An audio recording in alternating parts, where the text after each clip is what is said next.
बयनिसिमबो अन्थाइबारि माया club and लाइब्रेरिनि जानानै बयनिसिमबो खुलुमबाय गोजोननायखौ जासिबाय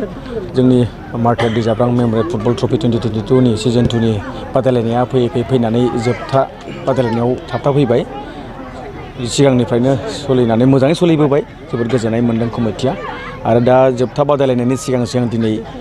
वमेन फुटबल बादायलायनायखौ जों होदोंमोन आरो बे वमेन फुटबल बादायलायनायखौ नायनो गोबां सुबुंफ्रा फैदों मोजां रेसपन्स मोनदों बेनि थाखाय जों गोजोननाय थाबाय बयनिसिमबो हामबायहोनाय थाबाय दिनैनि वमेन फुटबल बादायलायनायाव बाहागो लादों Majbat health club women football team बिनि हेंथायै बाहागो लादों साइ women football team Kokrajhar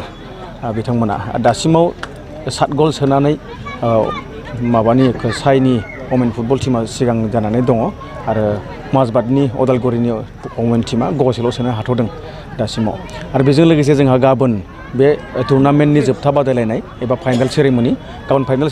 final बादायलायनायाव बाहागो लागोन खोरोमदाव स्पर्ट्स क्लाब धालिगाव आरो बिनि हेंथायै बाहागो लागोन दा इउनिभार्सेल स्टुडिअ मल बिथांमोना बाहागो लागोन आरो बेजों लोगोसे गाबोननि हाबाफारिखौ मोजाङै खुंफुंनो थाखाय जोङो गोबां आलासिफोर लेंहरदों बिथांमोननि गेजेराव जाहैबाय बर' सावथुन मुलुगनि फावखुंग्रि लिपिका ब्रह्म आरो बिथांनि मोसाग्रा हान्जा आरो गुबुन गुबुन मेथाइ रोजाबगिरिफोर आरो मोसाखावरि हान्जाफोर गाबोन थागोन आरो बेजों लोगोसे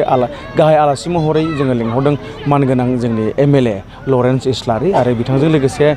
गोबां माननि आलासिफोर नुजाफैगोन जों हांख्रायदों बिथांमोनखौ बेनिखायनो साफ्रोमबो जोलुर जोनाय बादायलायनायखौ नायनानै मोजां मोनग्रा रायजो राजाफोरनिसिम गुरैयै गंलाय खावलायहरनाय जेन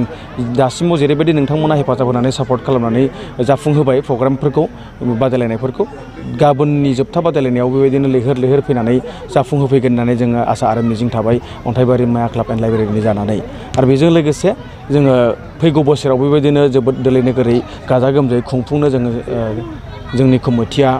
थांखि लादों आरो बे समावबो नोंथांमोननिफ्राय मोजां रेसपन्सखौ मोनगोन होननानै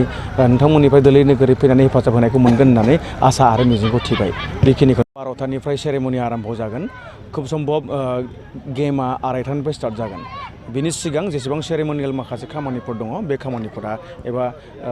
हारिमु दिन्थिग्लांनाय मानाय गासिबो गाबोन 12टानिफ्राय स्टार्ट जागोन आरम्भ जागोन